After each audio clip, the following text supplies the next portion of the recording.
So we're live now. This is the Elders Communicate and Monetize show, featuring today, only tonight actually, the brilliant business growth consultant. You might be wondering, who is Helder talking about?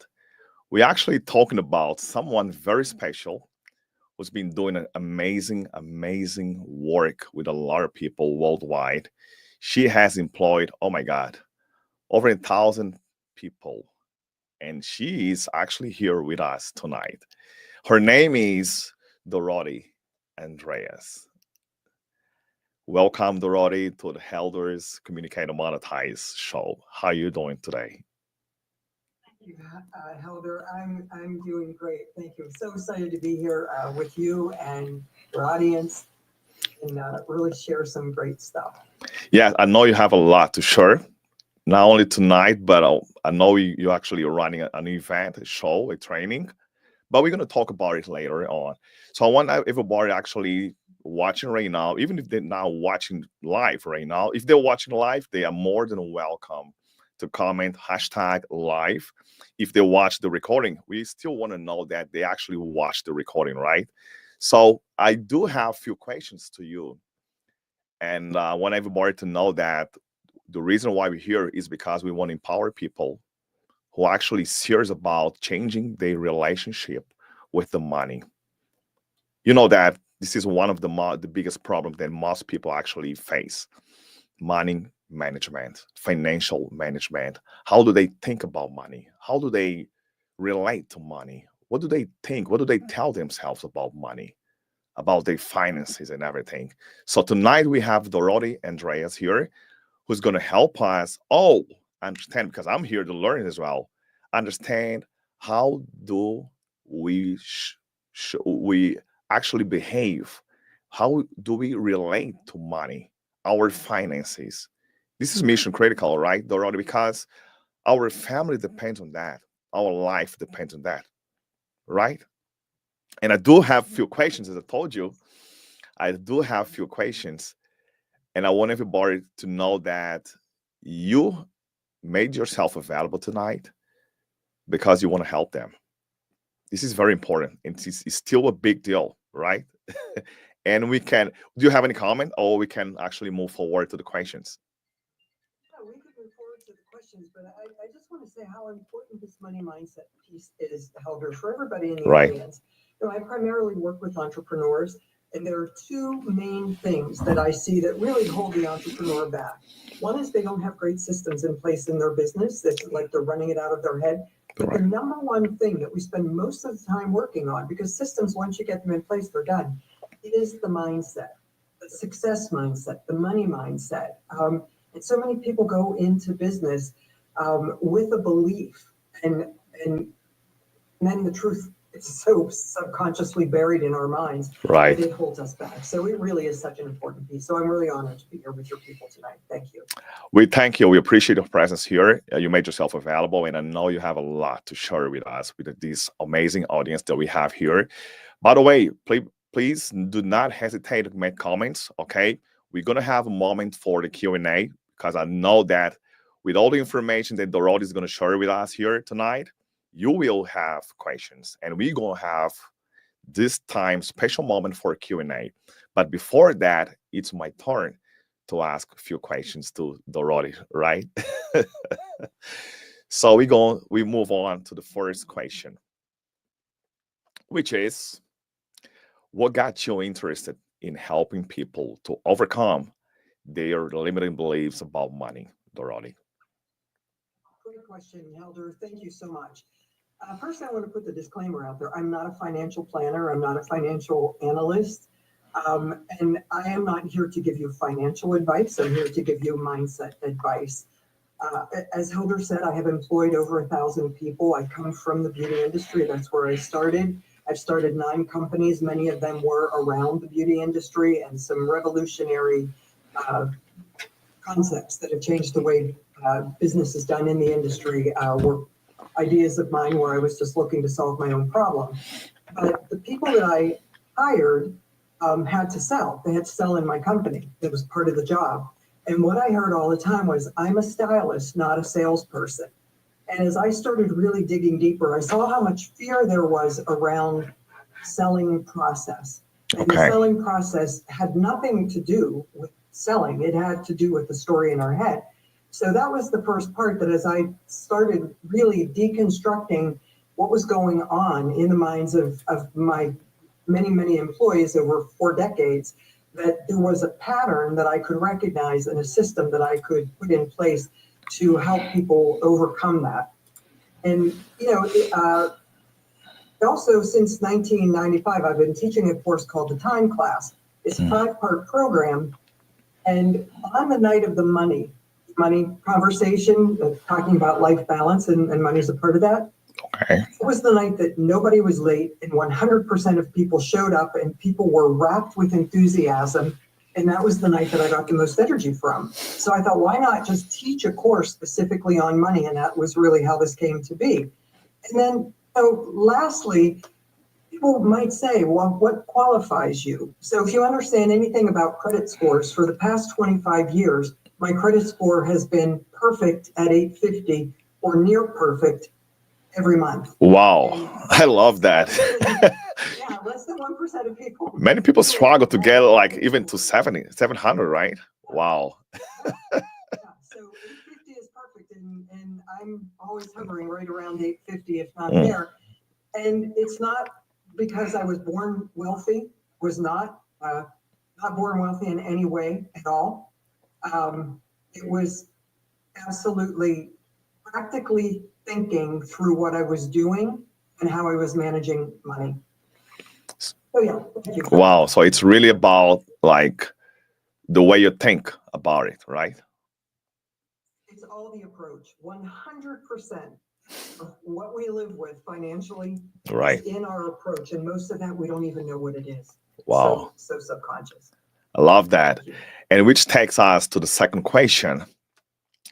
So you have shared with you actually shared with me, right? The 4 pillars of our mindset. And I love you to explain, to explore more and tell more about, about it, and to this amazing audience that we have right here. And I'll let you share your screen right now.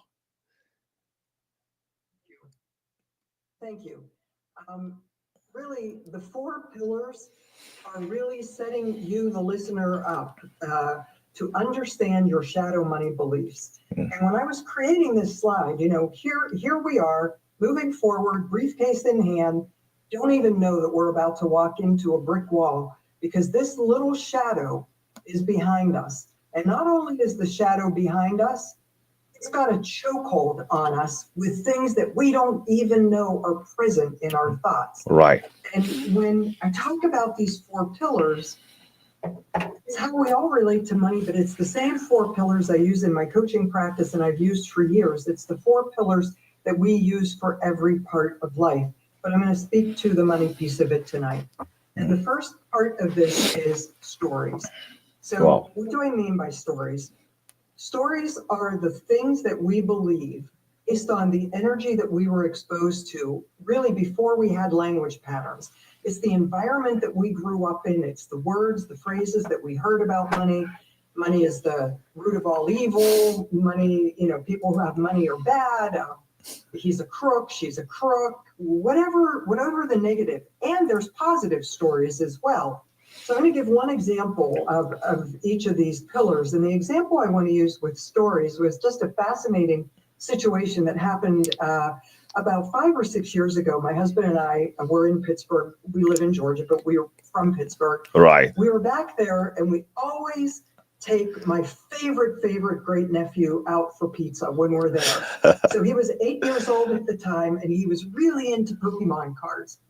And so we gave him $20, and he was getting ready. His dad was going to take him to a Pokemon, like a card show, where he was going to be buying cards for his collection. So my husband starts telling him about how to negotiate. How old is he, by the way? How old is he? He's 8 years old. 8 years old? Wow. He's 8 years old. We're sitting there eating pizza, and he's so excited because he has $20. We start teaching them from the early age, right? So Daryl's describing this idea of negotiating to him, and he's getting it. And I said, as an example, if the card is $20, you would go to the guy who's selling the card and you would offer him 15. You would say, would you take $15 for this? And he said, I would never do that. And I said, why not? And he said, you might think I'm poor. But the innocence of this little 8-year-old child. Oh my God. In that moment, I was like, as adults, this is what we do, right?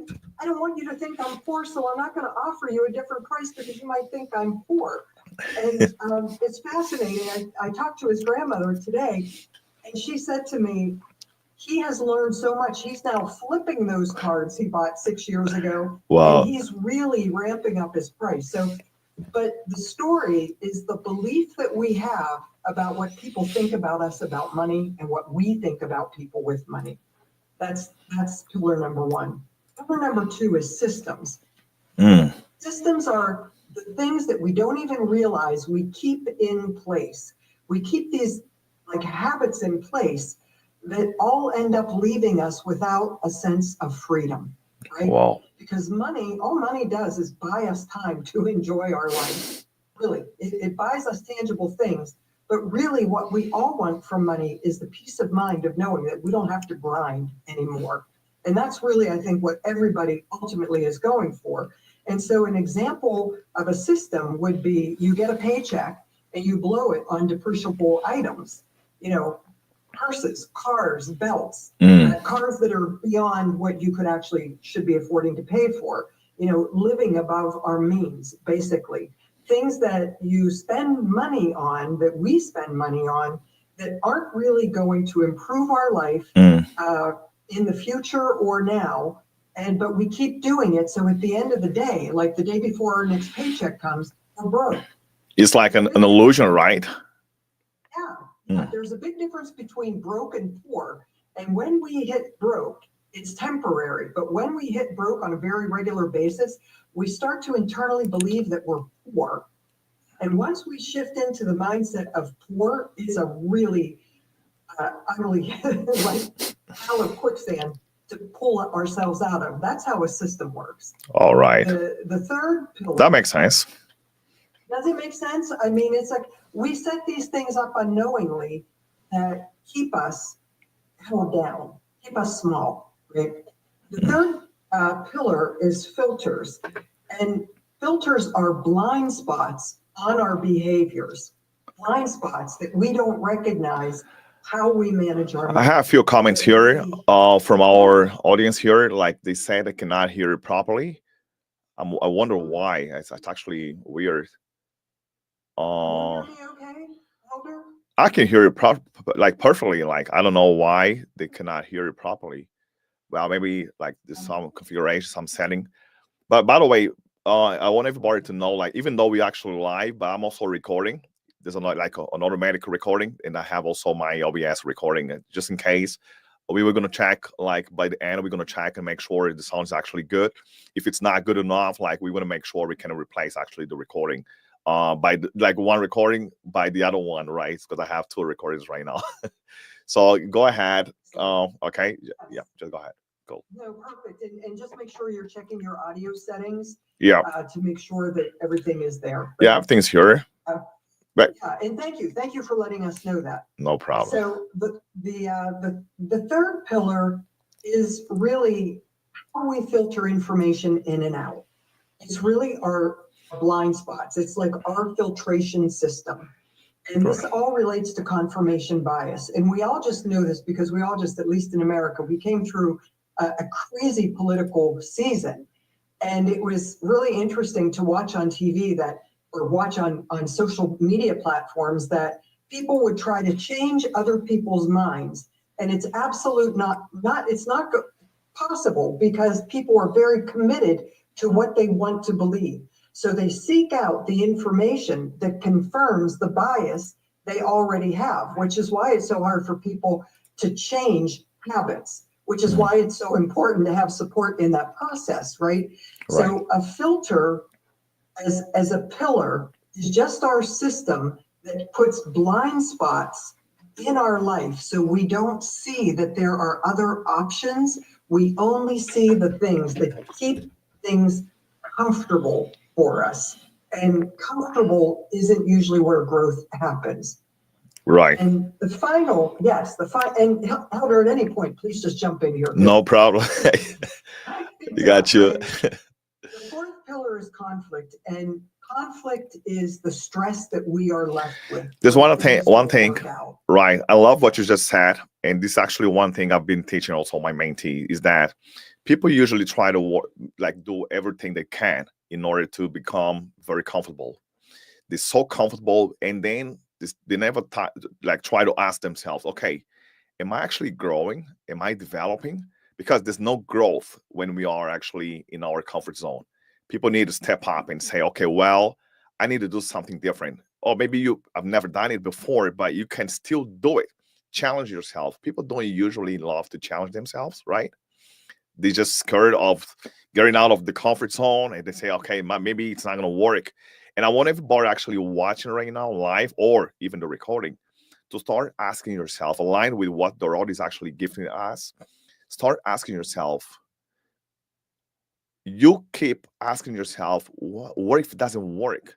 But I want you to start asking yourself, what if it works?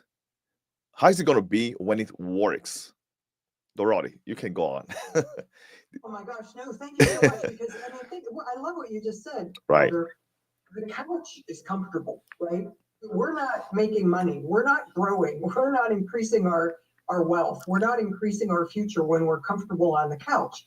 It's, I have a saying that I use often, and I think it's important, is that success rewards action, right? And when we take action, the universe responds.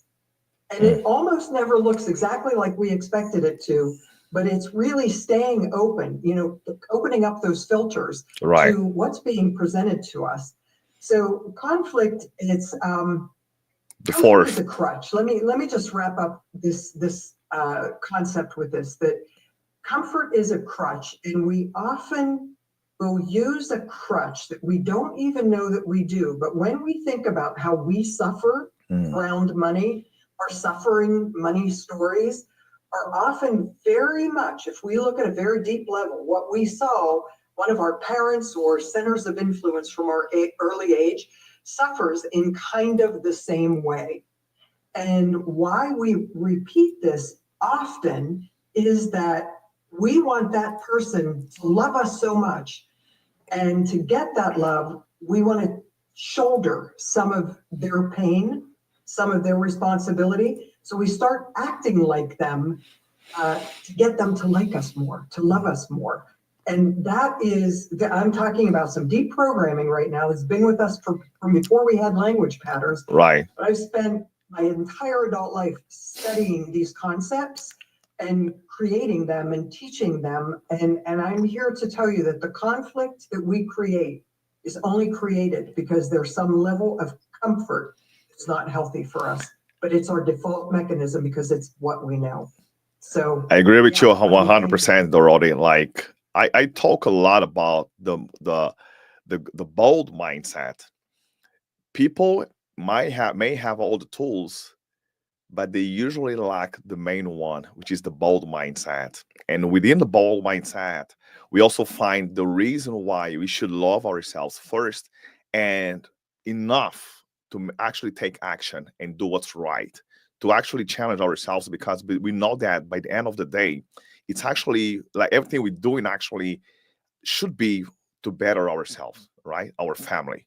But people just get scared. Oh my God, what if it doesn't work? I insist in that because I've met people over these 18 plus years who are very skillful, but they just struggle to take action, take the step.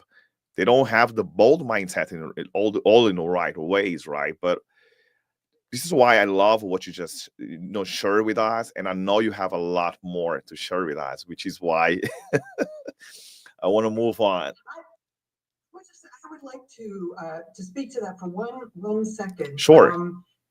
That the bold mindset, Elder, is I love that phraseology that you just came up with, because it takes courage to be bold. And what happens is when we're all operating like at the same level. Like say, picture this triangle. Sure. And here's us, and here's our peers, and here's our family members, and everybody does the same thing. And you decide to be bold, to step up, to go for it, to try that thing, to get up off your couch, right? Right. To do the thing that everybody talks about, but you decide to step up, step out, and do it.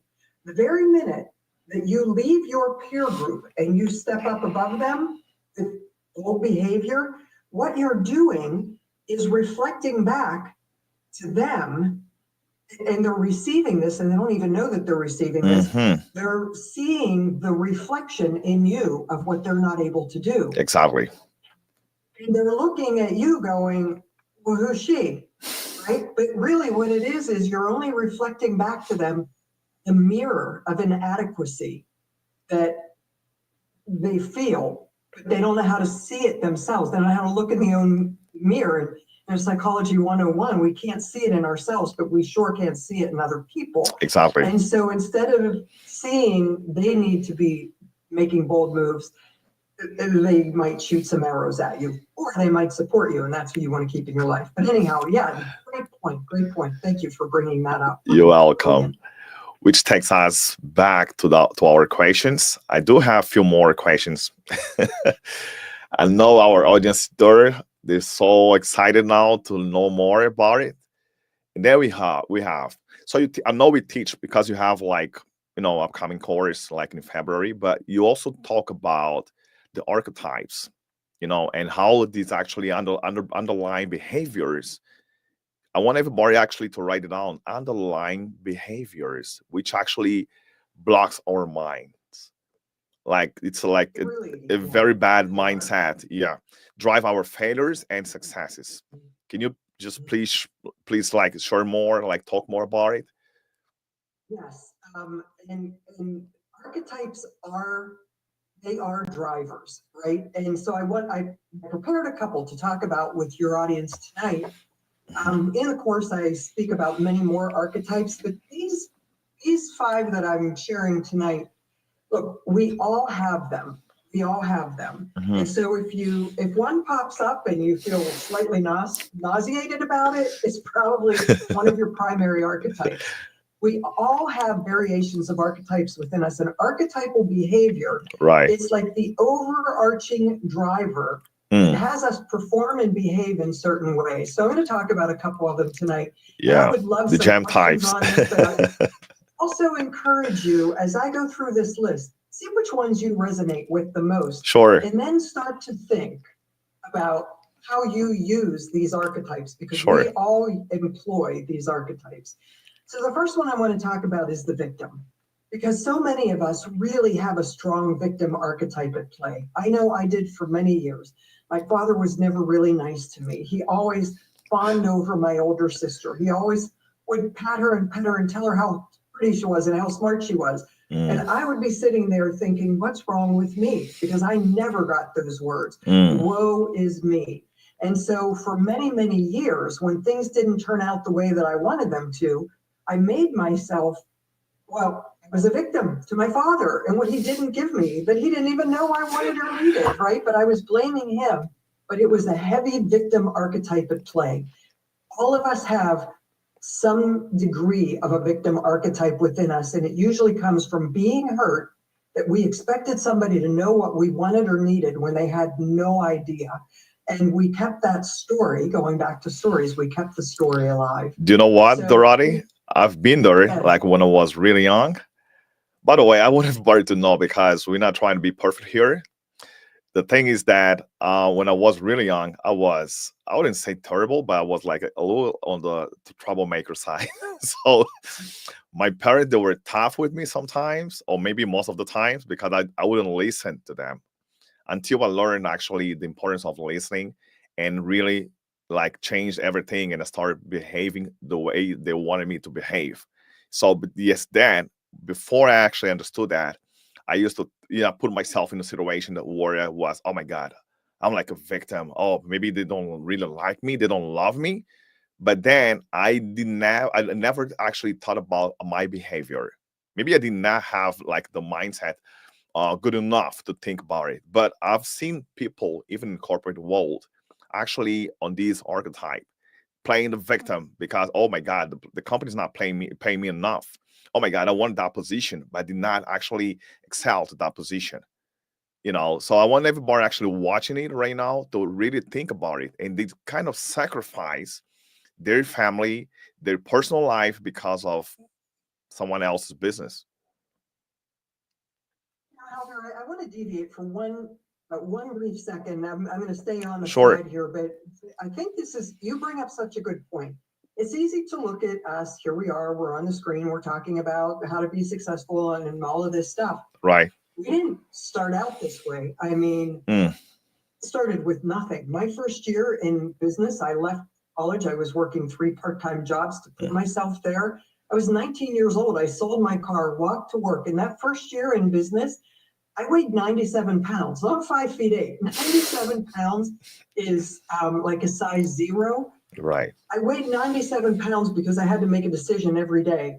Do I pay my rent on my business? Do I buy supplies, or do I buy food and feed myself? Right. And so I was subsisting on a sandwich that my shampoo assistant brought me in to work every day.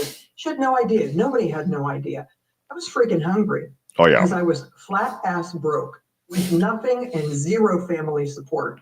So it's not like it's easy. And, we have all made our share of mistakes. Sure. I could cringe sometimes. But when I go back and look at it, we've survived it and we've learned from it. And how we know how strong we are is that here we are today. So everybody has survived everything they wish wouldn't have happened. So, yeah.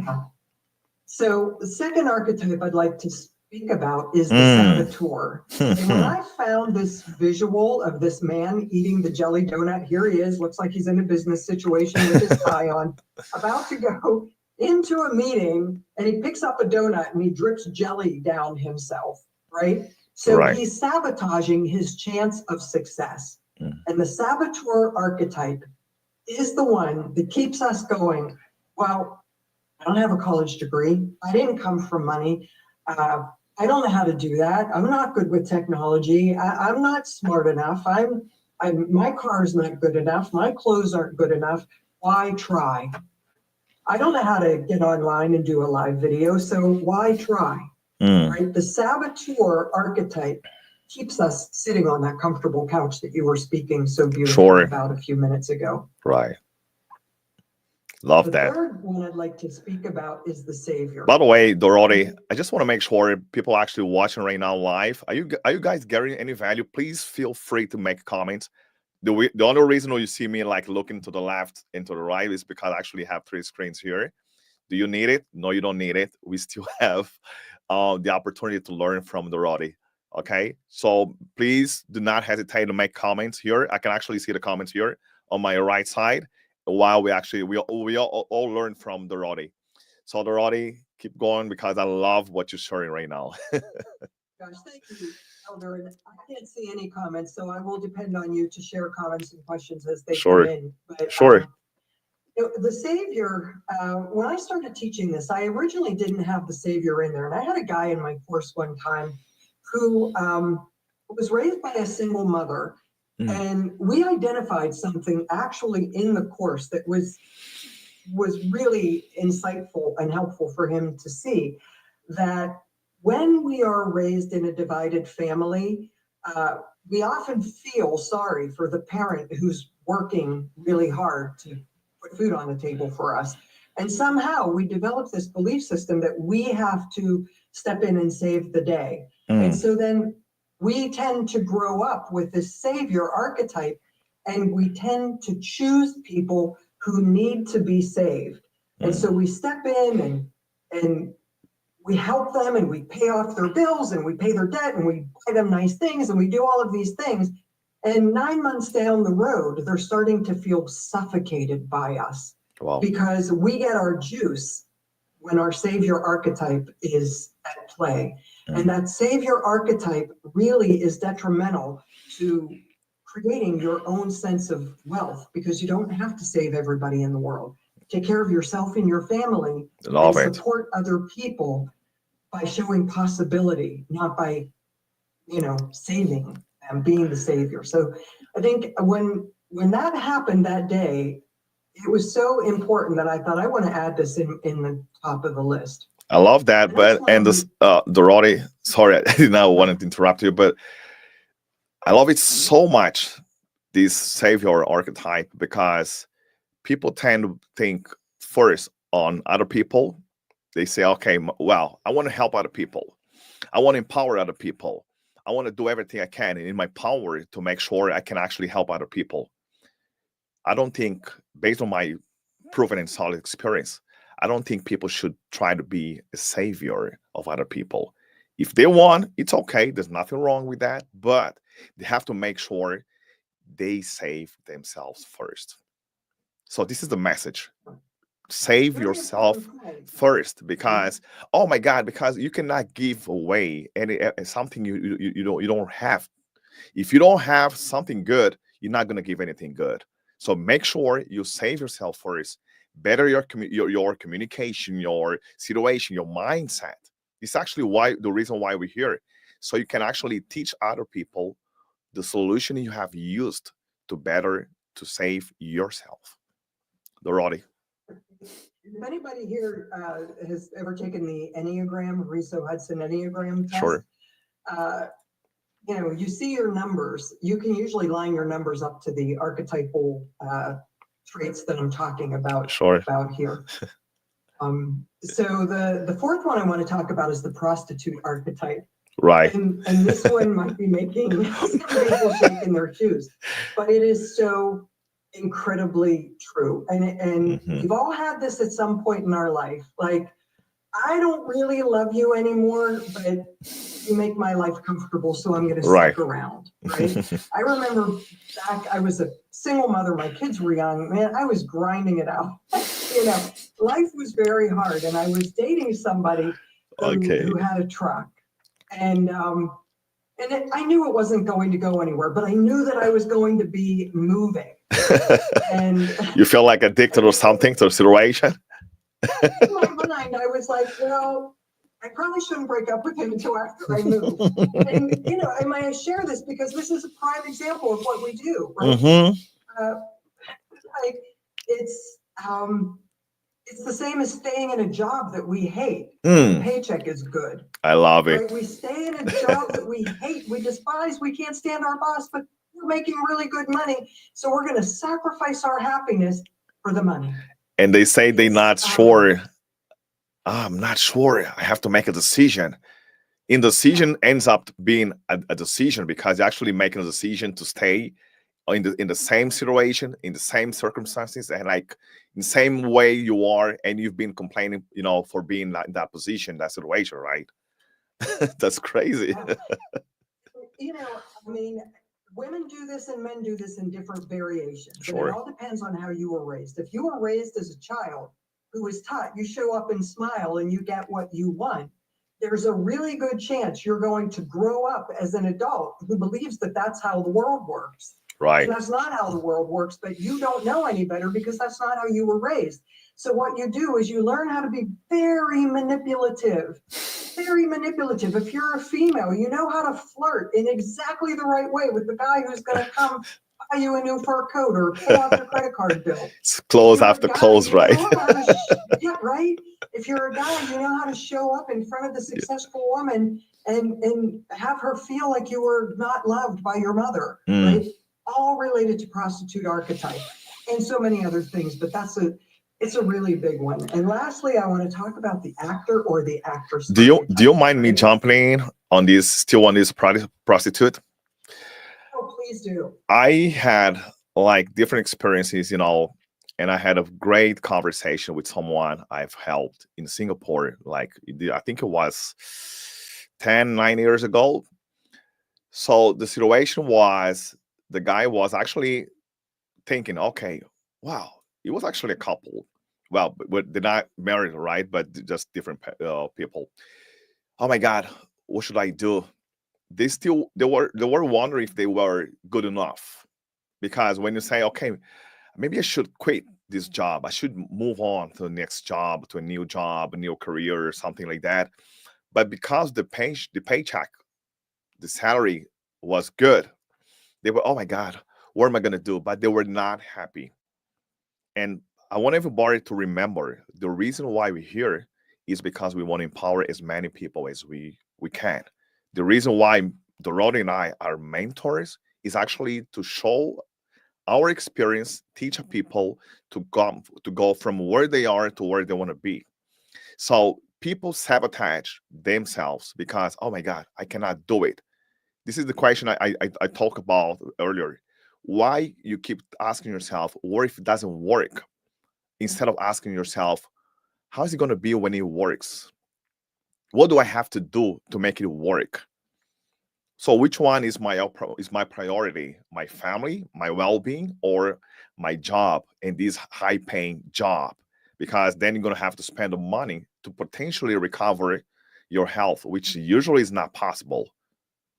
Just a sidebar, because I want everybody actually after this session to really start thinking about it differently. And it all counts when we talk about the money mindset. Is that right, Dorothy? Absolutely, and thank you so much for bringing that point up. Helder, you spoke about, when we question why isn't something working. So I want to bring a concept in here for people to think about, and it's the concept of flexibility. Sure. Right? So when something is not working, we can dig our heels in and be angry and frustrated and want to throw the towel in, or we can get curious, right? We can be flexible and say, that wasn't a failure. That was only feedback that I need to do something different. Mm. That wasn't wrong. That just showed me, it's Thomas Edison, like whatever the numbers are, I might not have them right, like tried 999 times to build a light bulb before the 1,000th light bulb worked. Great. And had he given up 999 times, instead of being flexible and saying, okay, now I know 999 things that don't work, let me try this next thing, and boom, the lights Sure. went on, right? So it is that concept of flexibility that's so incredibly important when things aren't going our way. And instead of sabotaging ourselves, we get to get curious and flexible. The most flexible person is always the happiest person in the situation. When we dig our heels in, we're more committed to being right than we are to being happy. And that's that's another archetype that I teach in my course. I could go That's on and mission on, but I critical. want to be respectful of Yeah. people's time. But It's so I okay. want to wrap up the archetypes with this last Actor. last piece, the actor or the actress, right? The actress is like, I love it so much. It's so wonderful. And they hate it. But they don't want to make anybody else feel bad. So they pretend that they like it.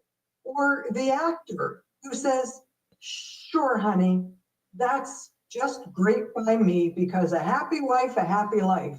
And then they're silently suffering. It is why when we think about this, I want to be sensitive to, I don't know who's really watching this, but Right. the actress, but why women pretend they're happy in the bedroom as a way of life when they're really not, because they Right. don't know how to speak their truth. Sure. They don't know how to speak their truth.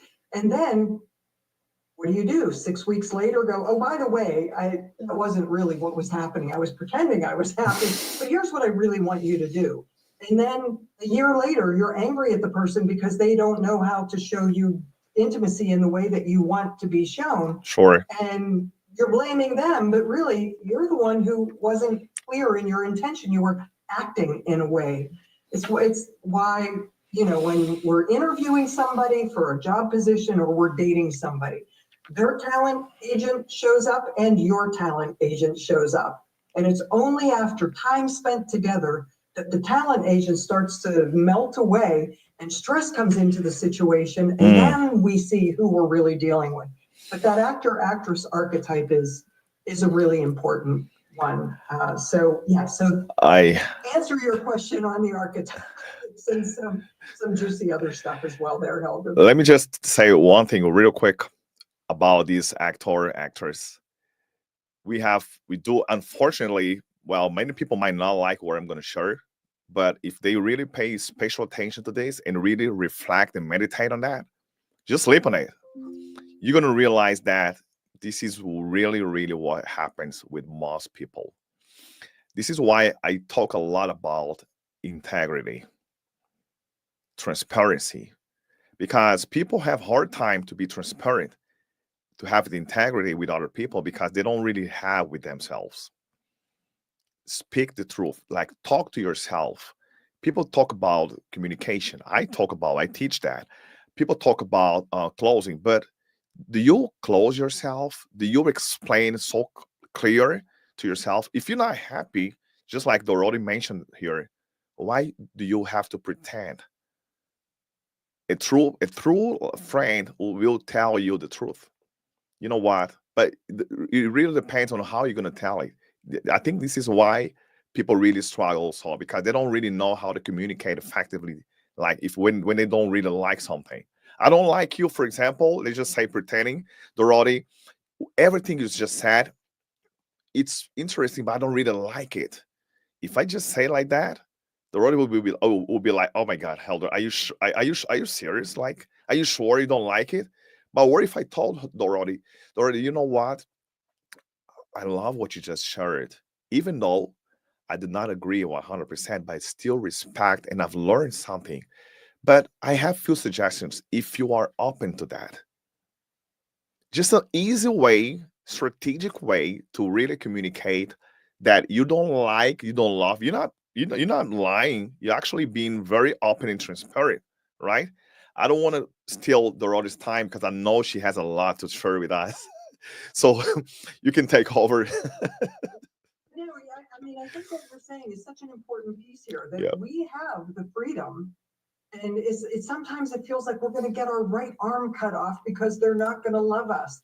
I Yeah. remember, there was a person in my life who, for many years, Right. I was sacrificing myself, Mm. thinking that they would love me more, and I was so afraid to just be honest with her and say no. I remember at one point in my 40s thinking, this is in my 40s, right? Like I'm 63 years old right now, in my 40s. So it wasn't like I had Wow. already been doing self-development work for decades, Right. thinking I would rather cut off my right arm and say no. I'm so terrified. Yeah. I can't say no. And all I had to do was one time say, I'm sorry, I can't. I can't pay your bills this time. I can't do it. And I felt like 1,000-pound burden was lifted off of me. But everybody, each and every one of you has the opportunity when somebody's saying something that you don't agree with to say, I really respect your opinion. And here's what I think. Here's what I think. Yeah. Let's talk about this. I love it. And staying open to what's possible by learning from somebody else and sharing your opinion with somebody else. It's life-changing in relationships. And I'm a So, very yes. positive person, and and because I'm very positive and still transparent, I love to bring that up. We don't really have the time that we think we do have in this world. So we have to make it count and make sure we still have the opportunity to be transparent and really help because lying does not help people. Telling the truth really helps people. If you're not good at something, I'm not going to tell you, oh, you're really good, you're amazing. No, I'll tell you, well, I think you could do better. And here's what I suggest for you to actually better yourself. This is what Dorothy is actually, helping us all tonight to really think about it and make ourselves better. Working on our money mindset. Is that right, Dorothy? Thank you, Walter. And when we teach, we learn, right? Exactly. When we teach, we learn. Okay. Shall we go to the next question? Yes, please. So, by the way, people, guys, do not forget to make your comments here in the chat because we can see everything. I'm actually the one controlling monitoring. The role is focused on sharing what she shares, so valuable. So we have this fourth question. What can our listeners, this is actually for our amazing audience here right now, even the ones who are going to watch the recording, what can our listeners do right now that helps them break some of these patterns, Dorothy? Yeah, I have prepared a couple of questions, and these are questions that are part of the course where we go way, way deeper than that. But these are questions that you could really start thinking about right now. So when I came up with these questions, it was like, what really is happening here? That I'm asking you these questions. And if we think about how a vampire sneaks in the night, all on TV, right? But Right. bites us on the neck, sucks the life out of us, and leaves us for dead. Our thoughts and our beliefs around money do the exact same thing. And so I'm asking you to think about for yourself, and this is for your eyes only, right? You can discuss it with anybody else if you want, but we're not asking you to share this right now. We're asking you to think about these things that can change your life right now. So these are the questions. So where are your money vampires waiting to suck you away? The very first question, who do I owe money to, right? Who do you owe money to? And if you really do a scan of your history, I mean, when I started asking this question 6 years ago, I remembered that I owed money from 9th grade to my friend Patty, who bought my ticket to the Kiss concert that was $6.50. And I never paid her back for it. And she never said a word, and I never paid her back for it. But subconsciously, that was in there. I owe money to somebody. So if I owe money to somebody, I'm creating guilt and shame within myself. So if you've borrowed money from somebody, and even if it was yours and you don't have the money to pay them back, in order to eliminate the guilt and the shame, make a contact with that person and say, hey, I promised you that I would pay you this back and I've never paid you back. Let me get on a payment plan. Let me send you $10 a week. And there's a good chance that person's going to say, you know what, don't worry about it anymore, but thank you for telling me, because this has been a wedge in our friendship or our relationship. I love it. I love it, Dorothy. Once again, integrity. Integrity, right? Yeah. If we have guilt and shame about who we owe money to, believe me, the universe is not sending us any more of it. Sure. Because what the universe knows we do is get guilty and shameful because we don't handle our money right. We don't pay back our debt. We don't pay off our bills. We don't pay our bills on time. Who do I owe money to might be the cable company that you're 3 months behind in, yet you found money to buy a pack of cigarettes, but you're also not considering, because the cable company might be like a man and they have a lot of money, but you're enjoying the cable. So it's all about integrity, all about integrity. The second question, Helder, is who owes me money? Who owes me money that we have let slide because we don't want to hurt their feelings? Again, acting like we're not suffering, but who owes us money? Why would anybody give us more money when we can't manage our own? Because we give it away and don't expect it to be returned. Right? Wow. So love it. Thinking, it's powerful, right? Who owes us money? And it might be who owes us a product. Who did we invest in? Who promised us a bonus and we never got the bonus? Might be sitting in your spam box, but you need to find out about that, because if your mind is hearing, I used my money for other purposes and I don't get what I deserve back from it, and that's true, that's not just a story, the universe isn't going to send you more. So that's question number 2. Question number 3, and I will wrap this up because I know we're really want to be respectful of people's time, and I also do want to let people know what we've got going on. And we still have the Q&A moment, but we love what you're sharing. Don't worry about it. Everybody is loving, I think. Yeah, and I'm here to answer questions as Sure. long as anybody's available to stay. Sure. Question number 3, how do I spend money to feel loved or important? Right? So Christmas is coming. What are we doing about that, right? How do I spend money to look important?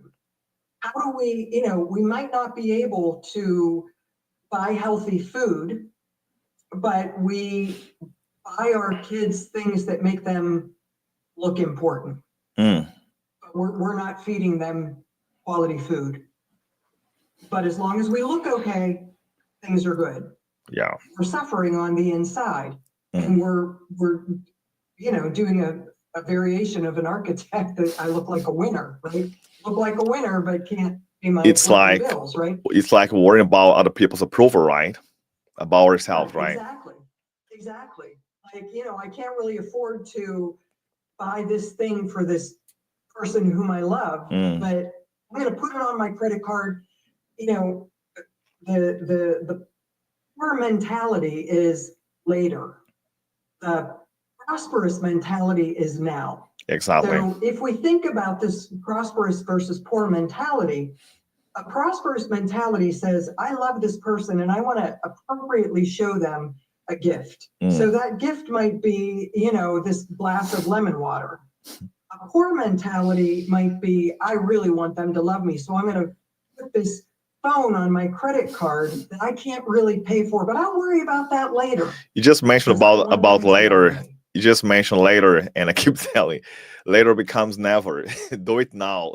And then we're stuck in debt, and we find ourselves with thousands of dollars on a credit card. And the credit card, that's another story. But if you're carrying credit card debt from month to month, paying interest for it, you don't own any of that stuff.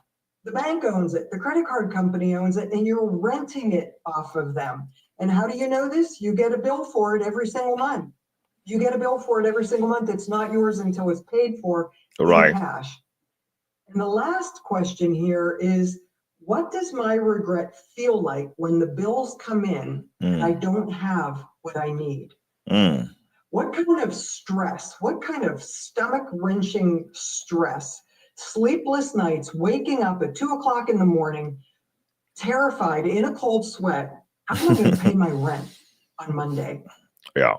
I don't have enough money because I've overspent. And now I'm in a desperate situation. And let me tell you, desperation and fear cannot coexist with creative thinking. And creative thinking is always how we make our money. Sure. When we think creatively, we create solutions. And so that's deep. When we think about this one, what does that regret feel like?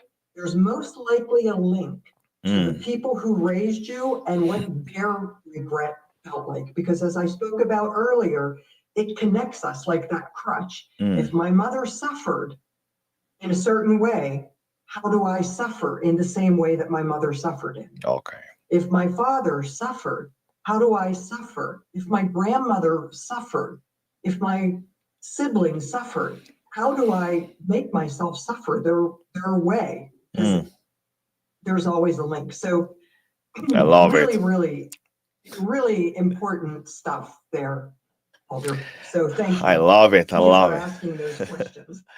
Very important questions. And I really, really believe that our audience here is also getting so much value, because, and I want to thank them actually, because they actually invest in their time to learn more, to learn better, know better, so they can actually do better, right? So we have one more question, Dorothy. Ready when you are. If you're ready. I'm ready. Oh, yeah, that's very good. So let me go back to my PowerPoint. I love PowerPoint. So, and here we go with our next and final question, which is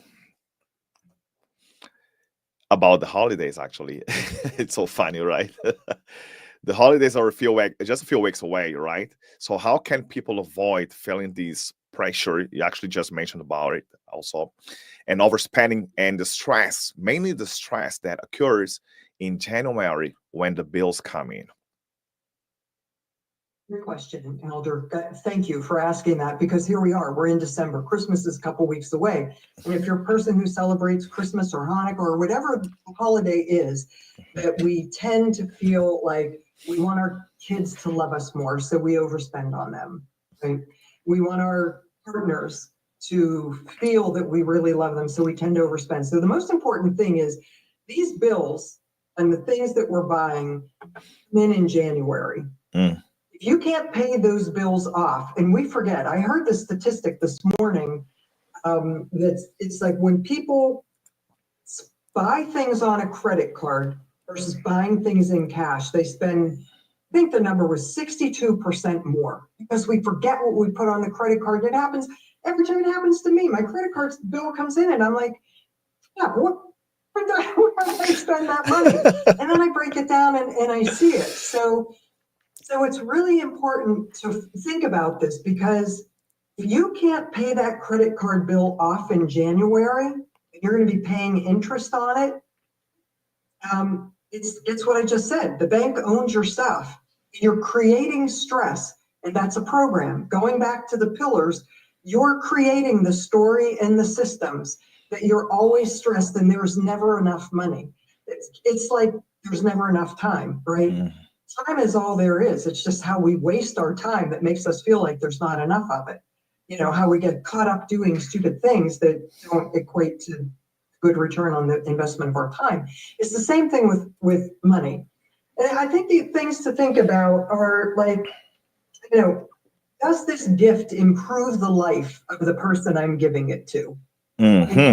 Very good. Remember when Snuggies were the rage, right? Snuggies were the rage during COVID because everybody was sitting on their couch and they wanted a blanket with arms in so they could still hold their phone and text while they were watching TV. You know, online shopping.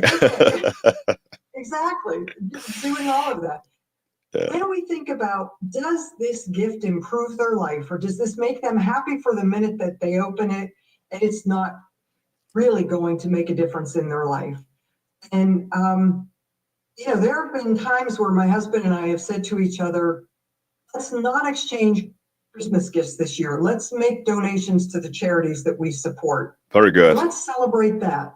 Celebrate that. And that is our gift to each other, that we've managed ourselves in a way that we can do that. We don't do that every year. You know, I do like to have something on Christmas morning, but it doesn't have to be big or extravagant. So I think that that's really the two questions.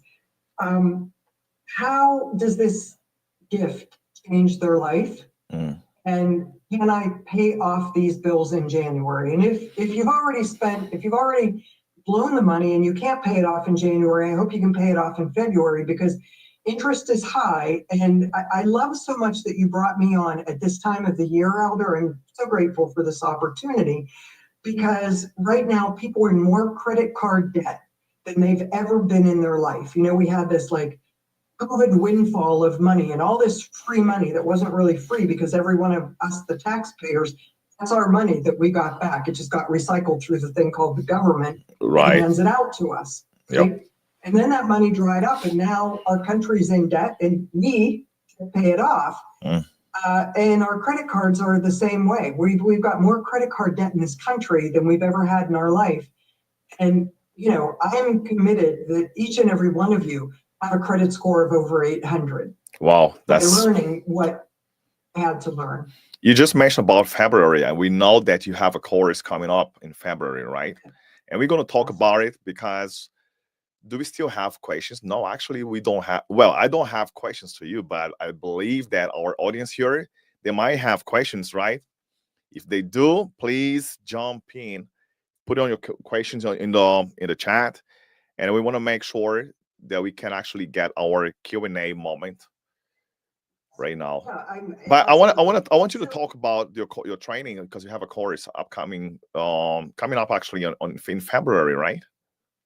Yeah, and I actually have the information on a slide so that people can see it and assimilate it in their mind, rather than trying to remember what I say, because Elder, really, we have shared so much information. We've shared so much information. And this is just a portion of what my course looks like. So I want to thank my dear friend Eric Wheeler for actually creating this visual for me. And this visual was created for my course, the Time class, many years ago. And Eric put this little silent suffering man in there. And this represents so much of how we feel, like scared and alone. So, you know, the question is, how much time will you spend trying to figure this out by yourself? I'm here to tell you, I didn't learn this stuff by myself. I've invested over $1 million in my own learning in 4 decades to learn the things that I've learned and the things that I've figured out and how to teach them. I did not get here by myself. And I'm always thanking each and every mentor who's come into my life, you know, by name. And somebody, I know we're out of time, or else I'd go through the laundry list right now, but I just want to say that if you've had somebody who's helped you in your life, thank them, send them that thank you testimonial, because none of us get here. We should be lifting while we climb. So how long are you going to be trying this by yourself? So I'm inviting you, We've already got a great group of people in our Facebook group, and we've got a nice amount of people already signed up for the program. And I'm so excited. I love the people who are going to be in the program already. I would love to have you with us. So it's a really amazing group of people. So we're coming together that first weekend in February, which is an ideal time. It's still early enough in the year where you can actually learn how to overcome what you just overspent on Christmas and set yourself up really for the rest of your life, because you're going to be thinking differently. We break through the habits and the patterns. It's not always fun, but it's always effective. So it's February 1st, 2nd, and then a bonus night on the 4th. And this is what it looks like. And now, yeah, so it's of 2025. Wow. So the Money Mindset 2-day transformative training is a $1,997 course. And you will see that you'll earn that money back quickly, or you'll save it by not blowing it on stupid stuff. Sure. The Tuesday bonus is where we come together that Tuesday night where you've had a couple of days to talk with your family, to think through it, and we really start planning your next year of prosperity and how you're going to get there with very specific steps that you create for yourself in our group. And the group thing, I love it. It's always community over content. And this is the right time, right, to prepare and plan for 2025, right? Yeah, I mean, it doesn't happen by accident. It doesn't happen when we shoot from the hip. You don't get a great credit score by just thinking about it. It's by taking specific steps in action that are fun and exciting and different than what you've been doing so far. With the right mentor as well, the right guidance. You get a list of proprietary questions, and these questions really make you, like some of these questions I asked tonight, that you think deeply. These questions take you even deeper into, it's all about patterns, right? We have these patterns, we don't even know they're there, and now we're aware of them. And awareness is the first key. So you start understanding your mindset immediately. That's $197 value. You get one 30-minute coaching call with me, including the questions that you'll get before we meet that will save us time, so that in 30 minutes of one-on-one coaching with me, you can actually walk away with solid information. So, you know, my hourly rate is $1,250 an hour for my coaching clients. That's my fee. So for 30 minutes plus the questions, that's a $697 value. And you get the lifetime recording of the whole training of the Saturday, Sunday, and Tuesday. A lifetime recording, right? Wow. Lifetime. It's yours forever, into perpetuity. You can leave it in your will to your heirs if you want, because you're in there and it's your course. Right. I am the one facilitating it, but it's your course for you. And that really is priceless, because you can share the course with your family. Sure. Yeah. And so, you know, we're really making legacy changes. So the value of the course is $3,888. And that is for anybody who's ever invested in coaching with me. You know that's like 4 1-hour sessions, and we're getting a weekend and a bonus night together. So it really is a great deal. But, you know, again, credit card debt is high. I'm not offering this course at that price right now. This course typically sells for $997, which is just an amazing price. And that is the price of this. It's peanuts, right? I know that. It's nothing, right? When we really think about what is $997, it's less than an iPhone or Android. Right. We're going to have to replace in 2 years. Yeah, we have this course for the rest of our life. But as I said, looking at this, when I really start talking to people on the street, I mean, I'm in the grocery store, I'm in Walmart, I'm talking to people all the time, because that's what I do. I ask questions and I make decisions out of the answers. I inform how I teach off of what I learned from mostly total strangers. That people don't even have $997 worth of credit left on their credit cards right now. So I'm pricing this at $397. And for what? That's amazing. It's about 9 hours of training, plus time with me, plus prep work, plus you have Wow. 100% access to me in our Facebook group that's only for people who have been through the course. You're getting that for $397. And here's what I think is so important. I believe so strongly in the difference that this course has made for people because I've lived with it. When you click on the link or go to that QR code, you'll see testimonials from people who have been in the course. And I've got hours and hours and hours of testimonials. We just haven't updated them in the past year, but just got one the other day. In coaching with this person for just a couple of hours, she sent me a message the other day and said, I have done $19,000 in the past month. I went from zero to $19,000. Wow. I want to thank you. I want to thank you for that. That's great. So I've got that testimonial. We'll slice it up and put it out soon, but I'm hoping she's able to be in the course with us. But I believe this so much that this works, that if you invest in the course tonight and in February you show up and it's the first session, we get to our first break and you've already started everybody off. By the first break, people were starting to have breakthroughs. If you don't love it, I will refund you 100% of your money. You keep the prep work, you keep whatever you've gotten to that point, and I will give you back 100% of your money by the first break on the first day of the course. That is how strongly I believe in the benefits of what this is. That's great. So if you want to take advantage of this, and for anybody who does this by midnight tonight, this is not an offer that's still good tomorrow. It's an offer tonight. I will immediately send you, as soon as I get the information that you're going to be with us in the course, I'll send you a 5-part recorded session where I was invited in as a guest to teach a 1-hour course on money mindset. And it's broken down into 5 parts. And I'll send that to you immediately. So you can immediately start looking at this and have this before Christmas. I want to remember everybody, I want to remind everybody here, this is not an expense. This is an investment. Yeah, this is an investment. It's just like a lifetime investment. This access the community, because I used to think, back in the days, I used to think that, okay, I could do everything by myself. Oh, I'm smart. I can do it. Have no problem with tech, with business management.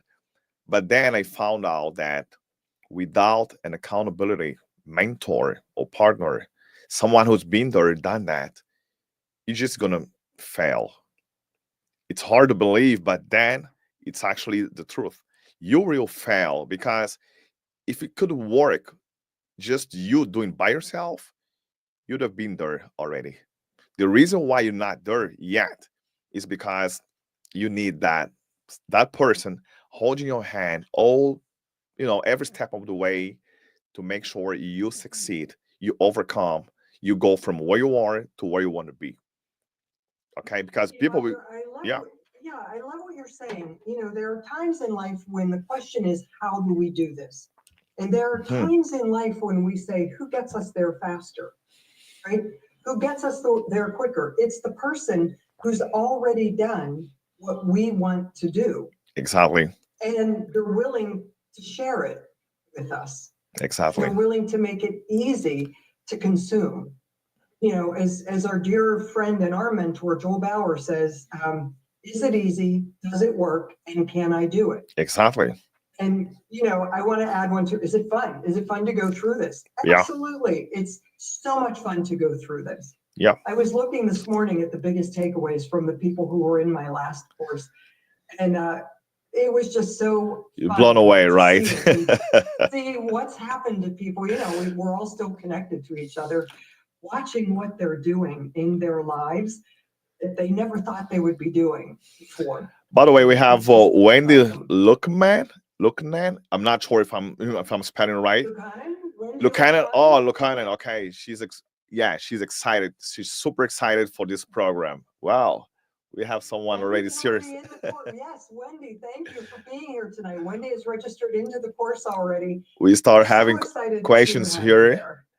Yeah, we already have a question. I just want to make sure people can actually see.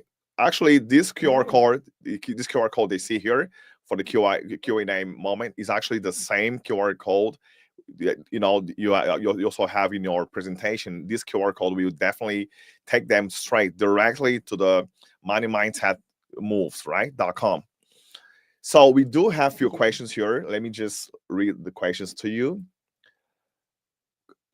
I'm not sure. Okay, who's this question for? Okay, that's DK, our man DK.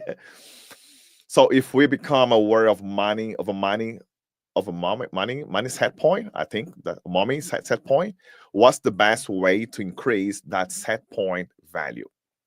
That's a question from DK, right? Yep. Okay, is this DK Warner? Yep. That's him. That's him. He's been there all the time, the whole That's so wonderful. session. Okay, I'm so happy that you're here. So if I understand the question properly, I'm going to answer it as I think I understand it. So we have an insight, right? We have an epiphany. We identify something in the course that we see, and that's our new set point about, okay, I've been doing it this way, and now I see something, and now what do I do with it? So we will talk about successful opportunities, but it's for you really to see that the choices that you make don't have to be linked to anything that is from your past, right? That the choices you make are, as Helder was saying, bold choices that we make. So if you've been operating, I'm just going to make up a potential scenario. You have a course and you've been wanting to sell it, and you've been offering it and offering it and offering it, and it's not selling. There's usually a couple reasons. Either the pitch isn't clear, so the message to market match isn't there. And if people have experienced the course and love it but aren't really buying it, then you get to start asking people. I mean, getting curious is the number one thing you can do. How could I be describing this course in a way to a market who needs it? Because my message is off, right? And I'm looking for some support there. Communication, right? Communication, right? Everything comes down to communication. This is the reason why this show is here. It's Helder's Communicate to Monetize show. Here's another one, and I see this often. Right. People have something and they're afraid to make the offer. And being afraid to put the offer out there, is like, we either think we're not worth it, our solution isn't worth it.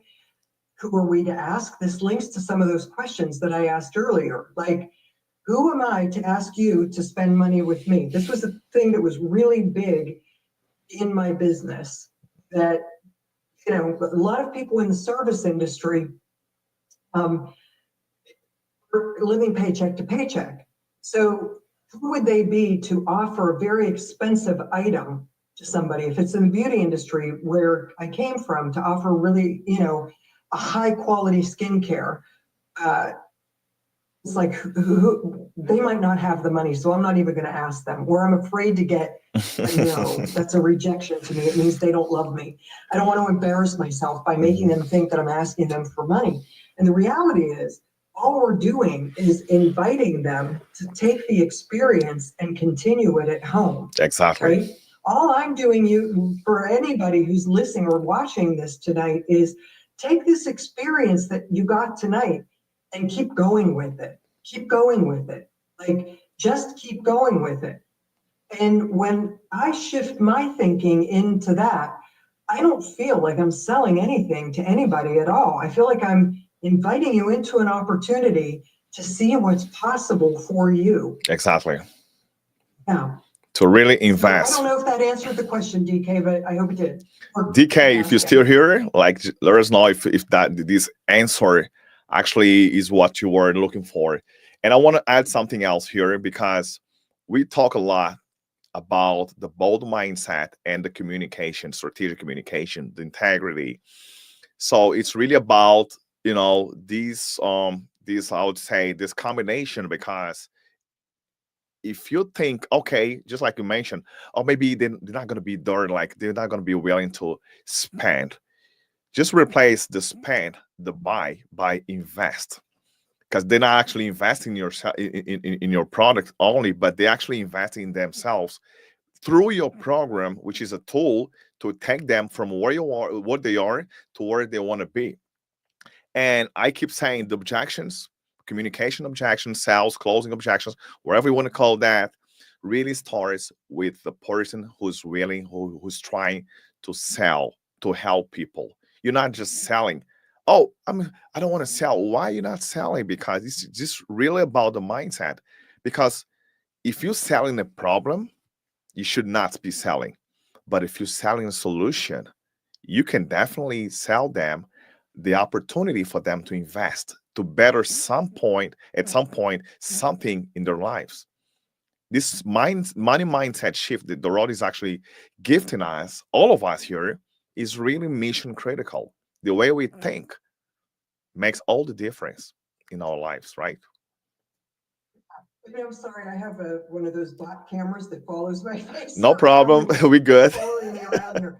There's one more point that I want to make about this, and this is, I'm going to use a family member as an example. Okay. So we have a family member who was always very comfortable in debt. He was very comfortable in debt. Somebody would come in and pay off his debt, take care of things, and get things cleaned up. And almost immediately he would recreate it within a matter of months. There would be credit card balances. It would be like the mortgage would get paid off, and then he'd take a line of credit out against the mortgage. And there was nothing really to show for the money. And I was observing this pattern very closely and thinking, like, where does this come from? And I was speaking to his mother a couple years ago. And I said, it's really interesting. There's this pattern of always keeping debt present. And she said, oh my gosh, we've never been debt free. Never. This is like a couple in their 80s or early 90s who are still having a mortgage, still carrying credit card debt. And she said, when we die, that will go away. Well, guess what? The husband died and the wife was left with like $50,000 of credit card debt. And all of a sudden, it was like, there it is. And when I had the conversation with the son about, do you see that this lifelong belief of how keeping debt alive keeps you connected at the most primal level to your parents by keeping yourself behaving like them, that you are denying yourself the opportunity. Well, I'm going to take my blue light reflection glasses off because I don't need them anymore, but it's all good. You are denying yourself the opportunity to live life a new way around money, and they will still love you. So I put in a request, go for 30 days without buying any stupid shit. And just see what happens. And it was so uncomfortable. It was like breaking a drug or alcohol or nicotine addiction. Spending money when we're used to doing it that way is really an addictive habit that we believe we must have in order to be connected to our tribe. And that is the most primal connection we're looking for. The tribe who we came from, acting like them. So, having the courage to say, okay, that set point was then. This is the new set point I want to create for myself, with my wife, with my family, in my future. And it cannot look at anything like what the past behaviors have looked like. And it's probably going to feel nauseating. And as you do it and you start to see a different result with your money in your life, it starts to change. And you start to go, oh, I'm still okay. They still love me. They still love me, even though I'm not buried in debt. Right. Yeah. So we have. I know it was a long, deep answer, but no, we love it because this is why we here. Like, we're here to help, to empower people. Like, because we need to help people to think different. I've met people who are very skillful. Like, they know a lot. Like, it doesn't matter like which field. Like, some of them are really good with finances. Others with like engineers, doctors and everything. But most of them really lack the bold, well, I just call that bold mindset because it takes courage. You just mentioned, right? It takes courage. It takes really like the clarity that people really lack because they don't have the clarity, and the clarity is power, right? So is to as to what they should actually do. They should be doing. They should be focusing on this, and how do they really communicate that? So I don't think I think like this opportunity that you're actually giving like everybody watching this live right now, and even those who are going to watch the recording of investing in themselves, because people have this concern of, oh no, you know what, I'm not going to buy it. You're not buying, you are investing in yourself for lifetime skill knowledge that will definitely better you. How do we know that? Other people have implemented. This is why I keep telling people, do not just like stay there learning. Oh, I want you. I just want to absorb information, more information. There's information everywhere. Instead, you can think about learn, implement. Then you're gonna grow. Learn, implement, and grow. LIG, easy. So Love it. I to wrap mean, up, your if we learn and don't implement, yeah. we're not really giving ourselves the opportunity. You know, years ago when my kids were little and I was single and my businesses started making money, I really had to By the figure way, out I how want do I want I every. teach my children. Sorry, I did not want to interrupt you. I want everybody, if they're watching live, they still have questions. They can still, type the questions in the chat. I will definitely read them and we will answer it if they still have questions. Thank you. And please let Okay, me go. know if there's questions. But I Sure. wanted to share this because I think this is helpful. It was, I went to my children, I had two little boys, and I said, I was directing this conversation, but let's get very clear about how we're spending the money that I make, right? Sure. Because the three of us are living off of the money that I make. So we sat down and we had this conversation and we made a list of what was the most important thing we could do with the money that I was earning. And my kids were young, but they're very savvy. Their net worth, and one is 34 and they just turned 34 and 38. Their net worth is higher than mine, and it only comes because they grew up with this exposure to money mindset. Sure. You don't spend what you don't have. You invest, you invest, you invest, you invest. And so this was our list. The first thing we did was basic food, not going out to dinner, but basic food, groceries, shelter or mortgage payment, and clothes.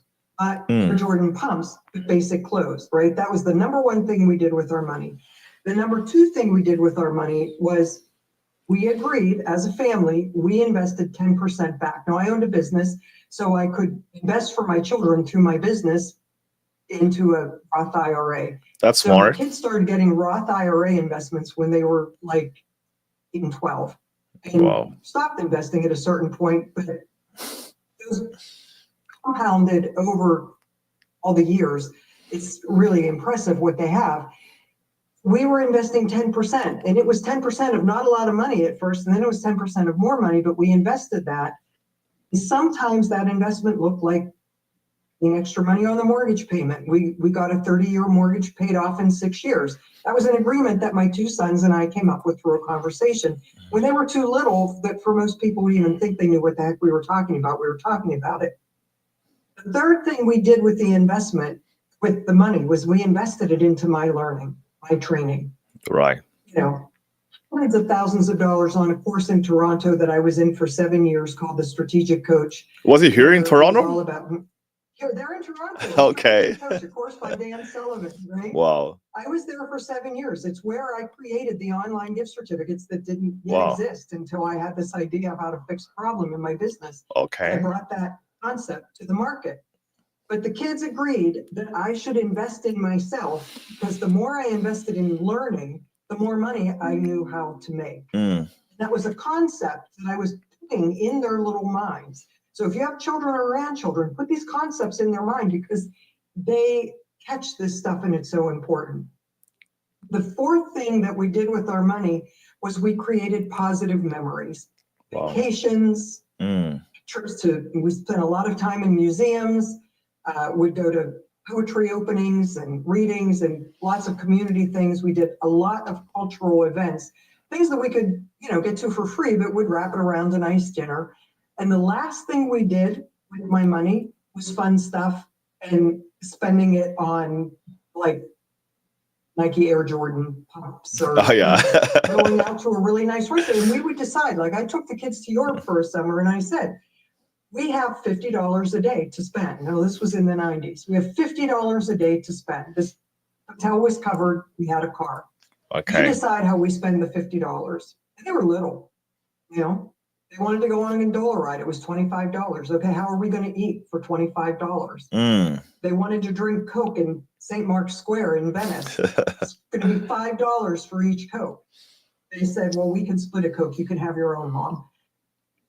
They got to decide how we spend our money. And it was really good. And I say this not to brag about my children, but to say that when we start thinking that's an example, in a different way, it's life-changing. It is life-changing. It's life-changing. Wow, I love it.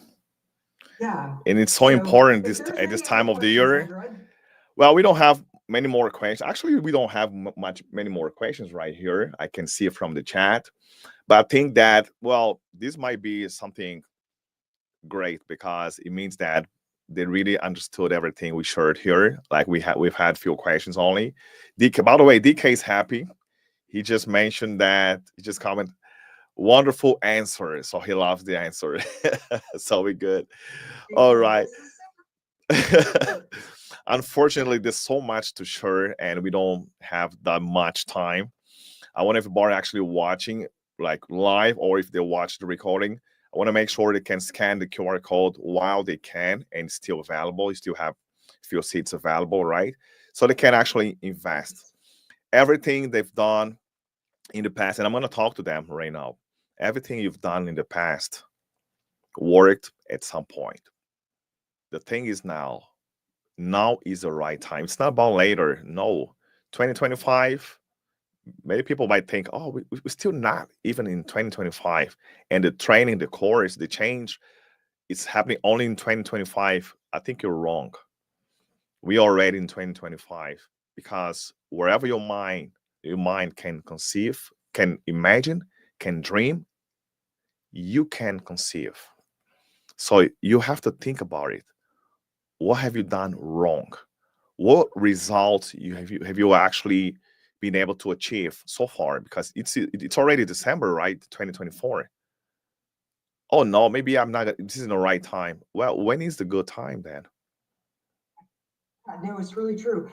I really appreciate what you said there, Elder. It's really learning from what we've done, and knowing that we can do something different right now. And what I really appreciate about what you said is this seeing it, visualizing it. And so if anybody follows me on LinkedIn or Instagram, and on Instagram it's Streamline Success, on LinkedIn and Facebook it's my own name. But I think this was on my Instagram Streamline Success account. One of my clients was being interviewed by actually CNN just did a story on her. She didn't do this one on CNN, but she was being interviewed on a podcast by somebody else. And she gave me a testimonial and it was really great.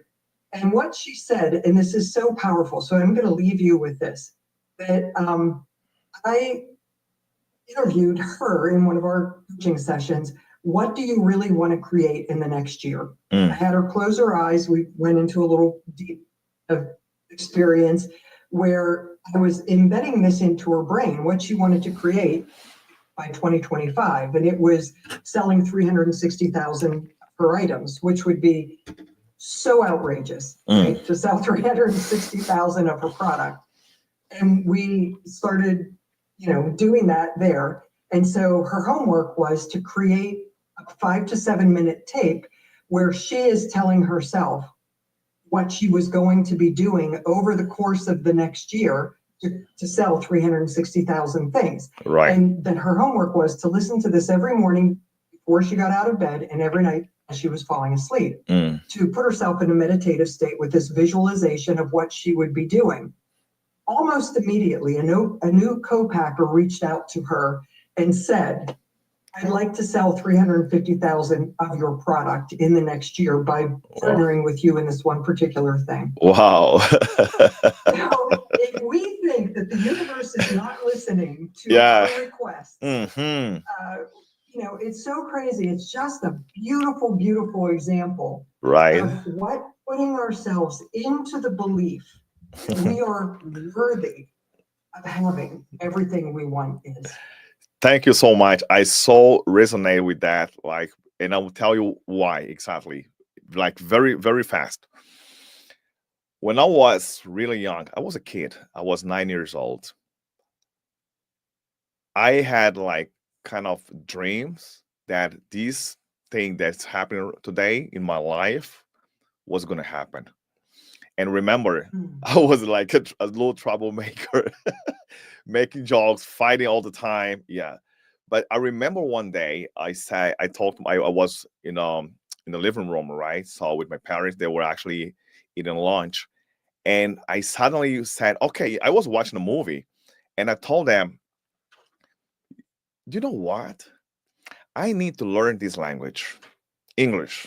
I need to learn this language.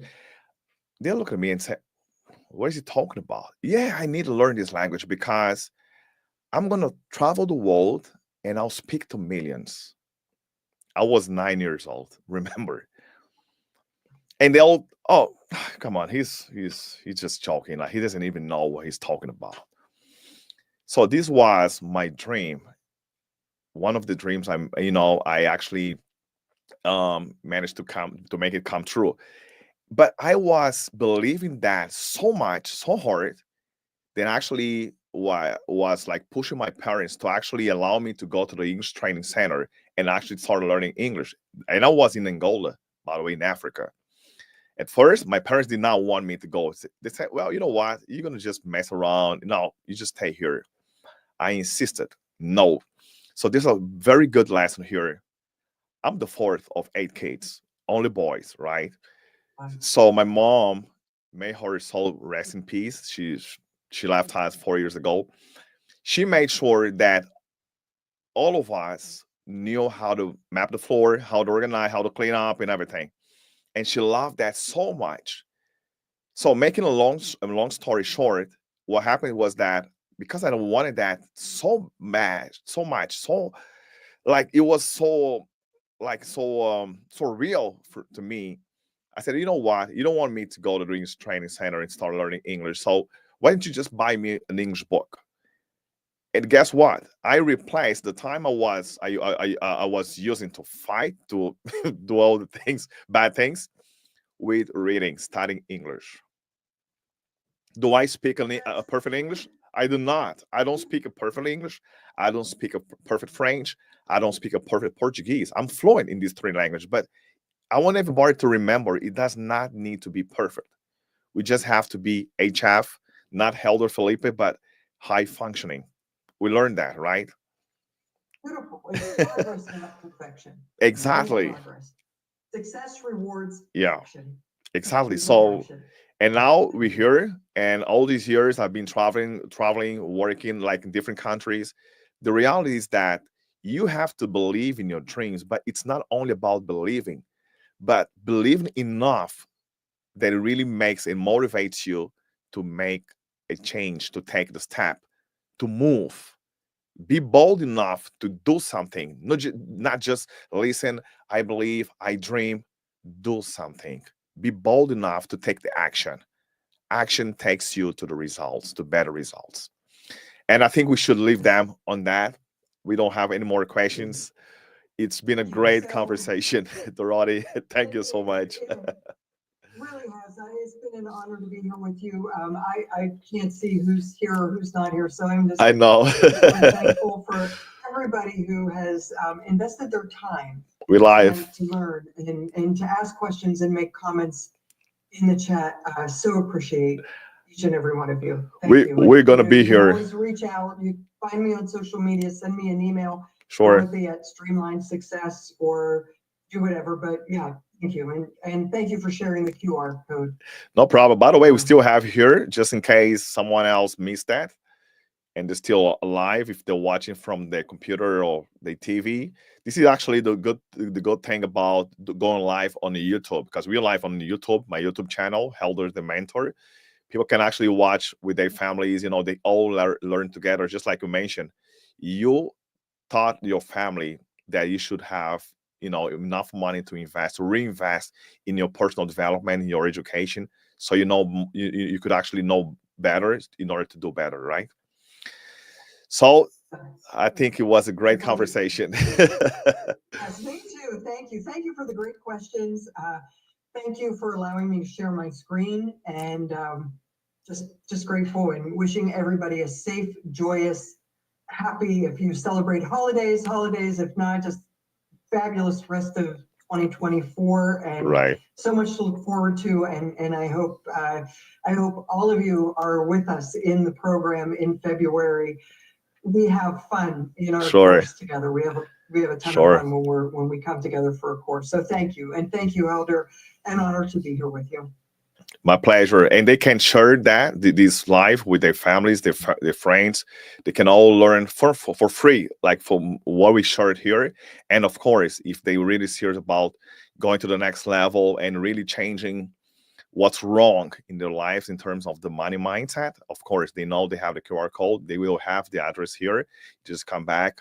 If they love it, they can subscribe. If not, it's okay. But do something different to better yourself and your family. Dorothy, it was a pleasure. All the best when we keep in touch.